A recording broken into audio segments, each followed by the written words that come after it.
Malapit na ngang magpasko, 89 days na nga lang pero dito sa video na to ay 91 days. At eto na nga ang pinakahihintay naming lahat. Naming lahat daw? Hindi, sila lang yon. Syempre, inutusan lang kami na magpunta dito at bibilhin na nga daw nila ang napupusuan nilang sasakyan. Wow!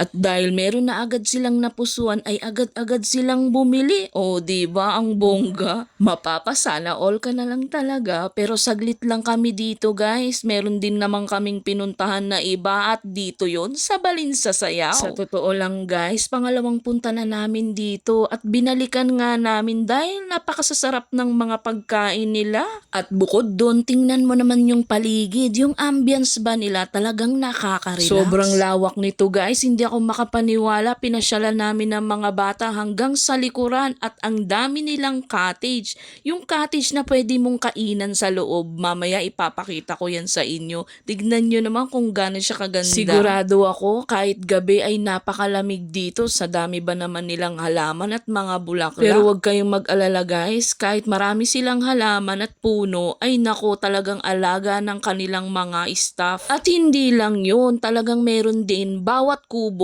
na merong net. Talagang hindi ka mapapasok ng langaw or ng lamok. Ayan, tignan nyo guys. O diba? Kitang-kita naman na nag-e-enjoy yung dalawang chikiting. Ay nako, takbo doon, takbo dito, ikot doon, ikot dyan. Sobrang saya nga namin at dito kami dinala ng kaibigan naming si Eds. Ayan, tignan nyo, gusto pa nilang maghagis dyan ng coins. At eto na nga yung sinasabi ko sa inyo na cottage na pwede nyong kainan at kayo na lang bahalang mamili. Huwag kayong mag-alala kung mainit ang panahon o mainit dyan. Merong kanya-kanya yung electric fan. Pero ang daddy, hindi namin maaya dyan. Paano daw kasi naiipit ang kanyang tiyan? Ay, oo nga naman. Kung ang tiyan ng daddy ay hindi uubra dahil sa laki ng kanyang tiyan. Ay, siya nga pala. Tinanong ko rin ng staff dyan kung taga saan ang may-ari at baka kakilala ko. Ay, hindi pala dahil taga Palawan.